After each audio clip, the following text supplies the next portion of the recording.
You wake up one morning, something feels off.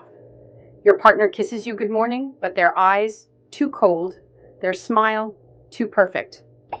Deep down, you're convinced they've been replaced. This isn't science fiction.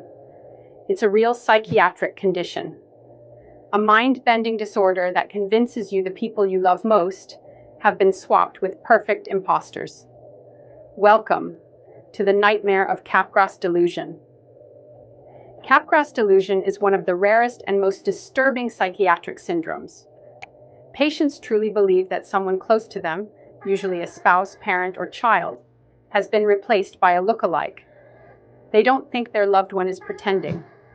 No, they believe this person is a literal duplicate, an imposter in disguise. And often they think it's part of a greater conspiracy, alien infiltration, secret government plots, or clones replacing people. In some cases, patients even suspect animals, objects, or places have been replaced. A familiar home suddenly feels fake. A pet seems unfamiliar. The world becomes unfamiliar, terrifying.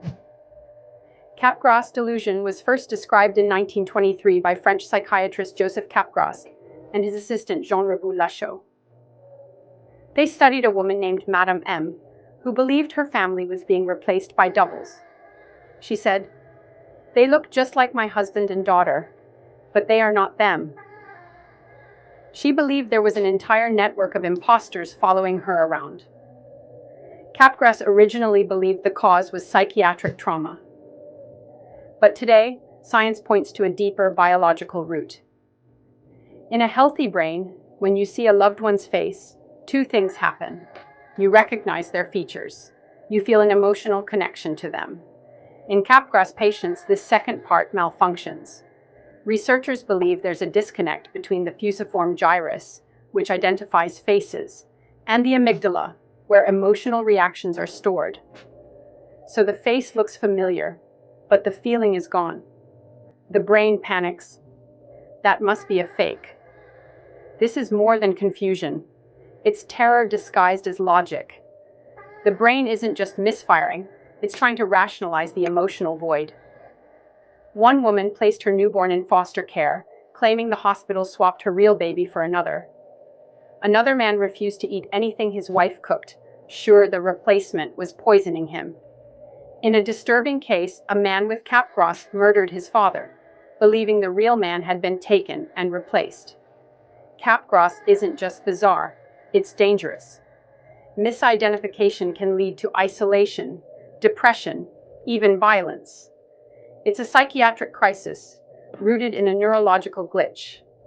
If the brain can miswire something as simple as a face, what else can it distort? Capgras delusion opens the door to deeper questions about consciousness. What is identity? Can emotional memory override visual truth? How much of reality is based on feeling rather than fact? Some fringe theorists tie Capgras to spiritual warfare, simulation theory, or quantum glitches. Science dismisses this, but the experience for the patient feels very real. If your brain told you your mother wasn't your mother, would you believe it? Capgras is rare, but it teaches us something terrifying and powerful. Our reality is only as stable as our mind allows it to be. If this story made you question your own perceptions, hit that like button. Subscribe for more deep dives into rare psychiatric mysteries, unexplained conditions, and the strange corners of the human mind. What's your take on Capgras delusion? Share your thoughts below.